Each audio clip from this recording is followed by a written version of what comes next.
Cell of goods on approval और return basis. कुछ नहीं है, ये चैप्टर कठिन है कि आसान है? आसान है, लॉजिकल है, पर फिर भी मैं बताता हूं, बच्चे इसमें भी गलती करते हैं।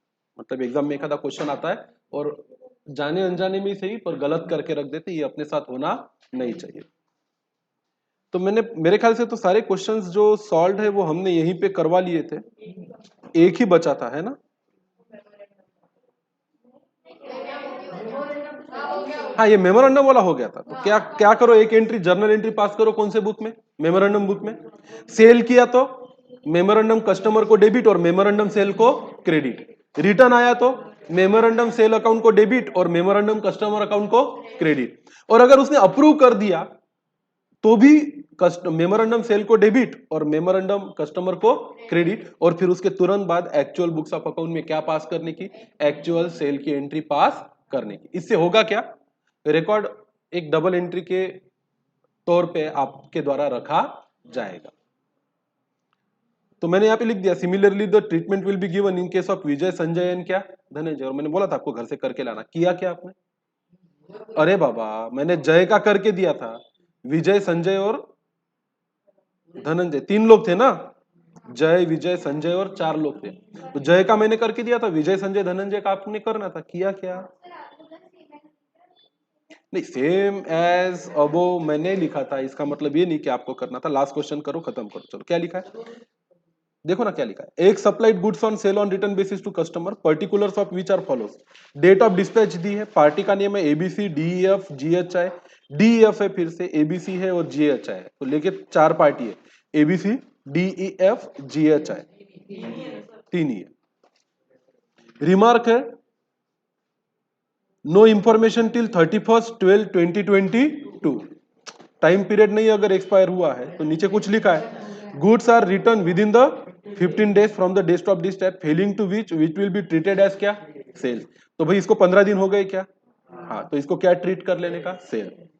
12/12 को भेजा था, रिटर्न कर दिया कितने पे? से 16 को, तो ये तो सेल हुआ नहीं, रिटर्न हो गया। 15/12 को भेजा था, गुड्स वर्थ 2000 रिटर्न किए 28/12 को, तो 12 में से 2 के दिए तो 10 का सेल हो गया, ऐसा मानेंगे क्या? 15 को भेजा था, तो 15 के बाद 15 दिन कब खत्म होते? 30। आज की तारीख क्या है? 31। इसका मतलब ये भी 10,000 का सेल क्या हो गया? कंप्लीट। अगला कौन है? डीईएफ को कौन से तारीख को भेजा था? 20 तारीख को। कितने का? 16 का। 24 को गुड्स वापस कर दिया, इसके दिन अभी तक ढले नहीं है, बाकी हमें दिखाना पड़ेगा एज अ क्लोजिंग स्टॉक। 25 तारीख को एबीसी को भेजा था, कितने का? 11 का। गुड रिटर्न कर लिए, रिटर्न कर लिए मतलब उसने रख लिए, एक्सेप्ट कर लिए, तो 28 तारीख को इसका क्या ट्रीट करेंगे अब? सेल्स। 30 तारीख को भेजे थे और अभी तक इंफॉर्मेशन नहीं आई, तो ये हमारे लिए क्या है? Stock. Goods are to be return within 15 days from the date of dispatch, यहां पे डिस्पैच का स्पेलिंग गलत है, failing to which it will be treated as sales. The books of X closes on 31st December. Prepare the following account in the books of X. Goods on sale or return sold and return day books. अब देखो हम subsidiary book बनाते हैं, अरे हाँ कि ना? जब एक्चुअल सेल होता है तो हम सेल्स रजिस्टर में लिखते हैं, जब एक्चुअल सेल रिटर्न होता है तो हम सेल्स रिटर्न रजिस्टर। आप क्या कर सकते हो? आप मेमोरेंडम जर्नल एंट्री पास कर सकते हैं, या आप मेमोरेंडम सब्सिडरी बुक भी बना सकते हो। अरे हाँ कि ना? इसमें क्या क्या आएगा? गुड्स ऑन सेल्स और रिटर्न भेजा तो एक मेमोरेंडम सब्सिडरी बुक में इसकी क्या करने की? एंट्री। अगर कंफर्म हो गया तो भी उसमें उसकी भी क्या करने की है? एंट्री। और अगर रिटर्न किया तो उसकी भी क्या करने की? एंट्री। गुड्स ऑन सेल और रिटर्न टोटल अकाउंट, अगर आप डमी एंट्री कर सकते हो तो आप डमी क्या बना सकते हो? अकाउंट भी बना सकते हो। मेमोरेंडम एंट्री कर सकते हो तो मेमोरेंडम क्या बना सकते हो? अकाउंट भी बना सकते हो। कुछ नहीं करना है, छोटा सा रिकॉर्ड मेंटेन करना है, nothing to do with what? Accounting. तो हम बनाएंगे सॉल्यूशन में मेमोरेंडम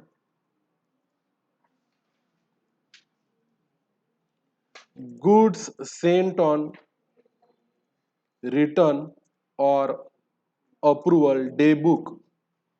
कुछ नहीं, जैसे सेल्स डे बुक बनाते वैसे इसको नाम क्या देने का? गुड्स सेंट ऑन रिटर्न और अप्रूवल डे बुक बना लो। डेट, पार्टी का नेम,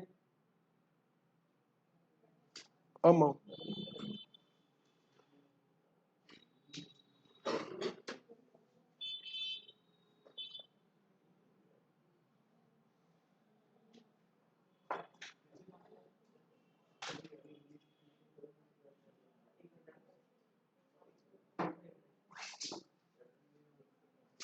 बस उसको नाम मेमोरेंडम दे दो, कोई फर्क नहीं पड़ेगा उसका, ये एक मेमोरेंडम बुक है। अच्छा, इसमें कुछ डिटेल और ऐड करनी पड़ेगी। हम इसमें क्या लिखते हैं, डेट लिखते हैं, पार्टी का क्या लिखते हैं, नाम लिखते हैं, और उसकी अमाउंट ऑफ गुड्स डिस्पैच लिखते हैं, फिर इसके बाजू में एक और कॉलम डाल देते हैं।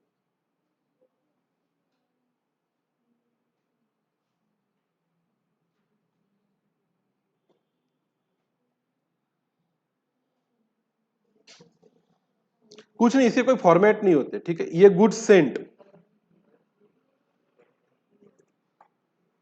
यहां पे लिखेंगे गुड्स रिटर्न,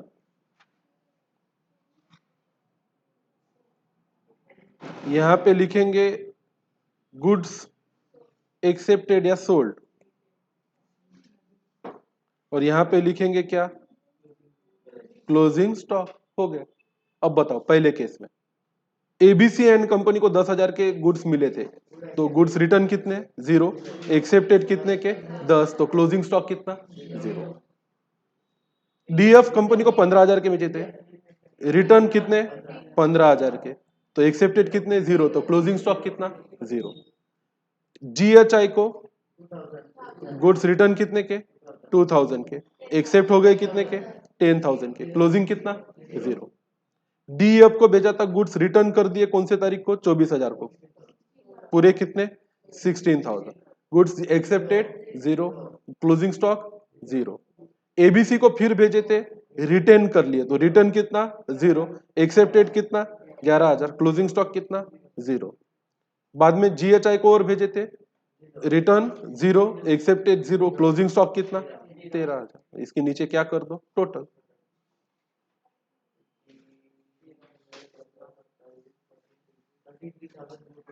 33, अच्छा रिटर्न का कितना, अरे 15 और 16, 31 और 2, 33, एक्सेप्टेड कितने, 31, और सोल्ड 77,000। अरे कुछ नहीं, इसमें कोई अकाउंटिंग थोड़ी करनी है। आपको तो एक मेमोरेंडम क्या बनाना था, इसका अकाउंट या रिकॉर्ड बनाना था, जैसा आपको ठीक लगे बनाओ। उसमें कैसा है, काइंड ऑफ ऐसा ही। और क्या बनाना है, गुड्स ऑन सेल्स और रिटर्न टोटल अकाउंट। अब भाई ये अगर डे बुक है तो इसकी पोस्टिंग कहां होगी, अकाउंट में होगी। बना लेते हैं, चलो। ये डे बुक है,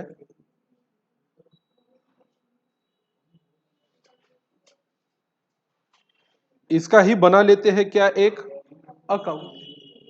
अकाउंट कैसा रहता है रे, अकाउंट के जैसा, date particular amount, date particular amount.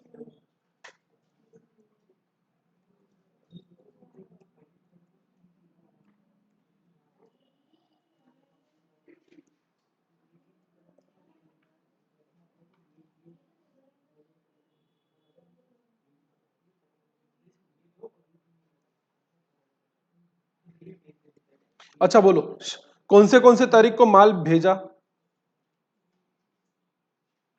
इन तारीख को माल भेजा, किसको किसको, इन लोगों को।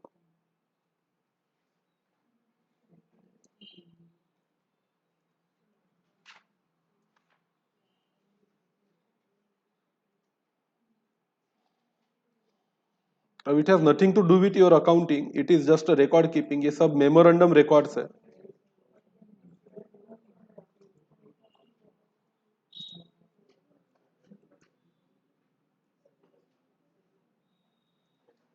अच्छा चलो, इसमें से ये कुछ नहीं है, ये गुड्स अकाउंट बना रहे हैं अपन। कौन सा अकाउंट बना रहे बेटा, गुड्स। किसको किसको माल भेजा, उसमें से कौन क्या क्या हुआ, रिटर्न, रिटर्न किसने किसने किया बताओ, DEF ने रिटर्न किया है ना। DEF ने क्या किया, रिटर्न किया, डेट पता नहीं, तो उनको भेजे गुड्स सारे डेबिट में लिखने के। DEF ने कितने का रिटर्न किया, 15,000। अरे हाँ कि ना। GHI ने कितने का रिटर्न किया,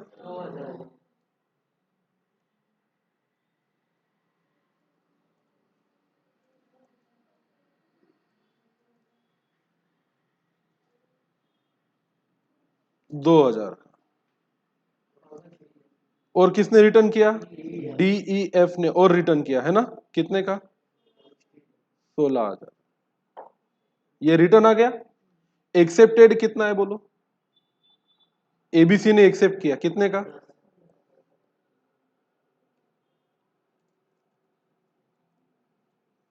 10 का। और किसने एक्सेप्ट किया, GHI ने कितने का,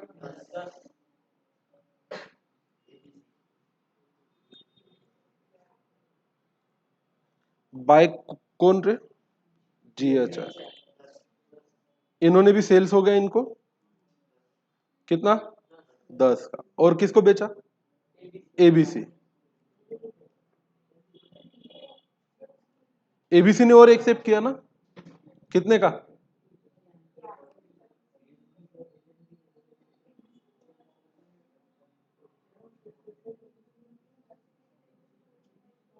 10,000 का।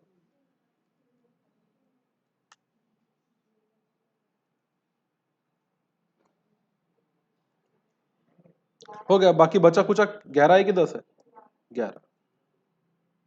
ये सुनो, इनको अगर माल भेजा तो डेबिट में लिखने का, उन्होंने रिटर्न या एक्सेप्ट किया तो कहां लिखने का, क्रेडिट में। और बचा कुचा क्या है अब, क्लोजिंग स्टॉक। वो दैट इज नॉट अकाउंट, उससे कोई फर्क नहीं पड़ेगा, बिकॉज ये कोई अकाउंट नहीं है जो किसके रूल से चले, अकाउंट के रूल से चले। इसका नाम है memorandum goods sale, goods on sale और रिटर्न। ये गुड्स अकाउंट है। कौन सा अकाउंट है, गुड्स। तो जब गुड्स भेजे तो हमने इसके डेबिट में लिखेंगे। अच्छा ठीक है, ले क्रेडिट में कर दे, बदल देता हूं इसको, कोई बड़ी बात नहीं है।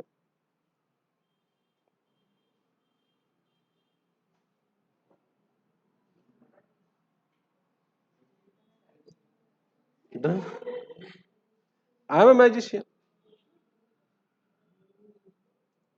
पर्टिकुलर्स ऑफ गुड्स सेंट, ले इसको नाम भी दे देता। अच्छा, इसको कैसे भी बनाओगे तो मार्क मिलेंगे, क्यों, क्योंकि ये कोई टेक्निकल अकाउंट बना नहीं रहे हो, इतना बात ध्यान में रखो।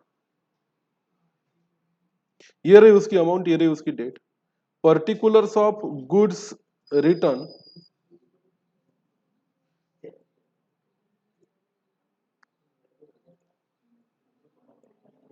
Accepted and stock.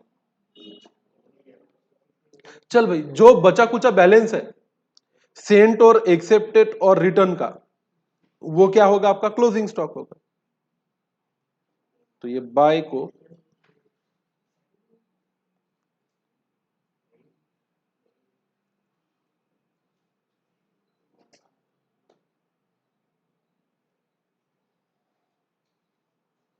टू कर दिया, ले। और यहां टू को क्या कर देता, बाय।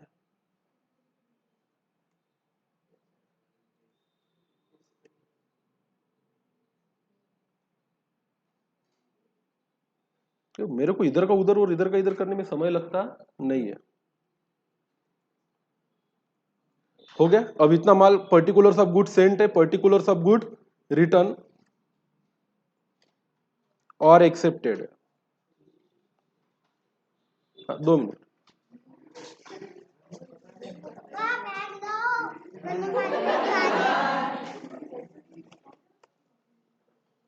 तो यहां लिखो टू क्लोजिंग स्टॉक।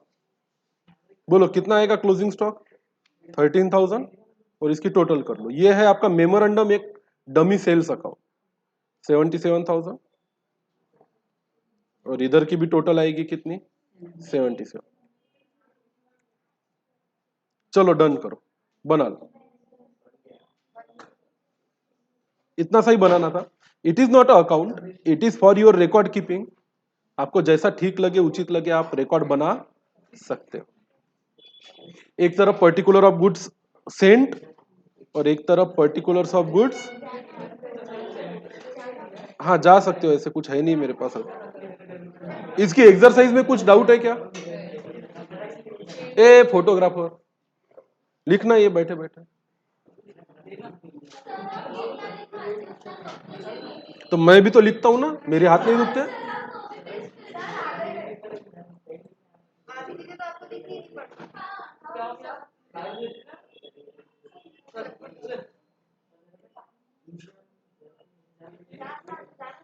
हम्म।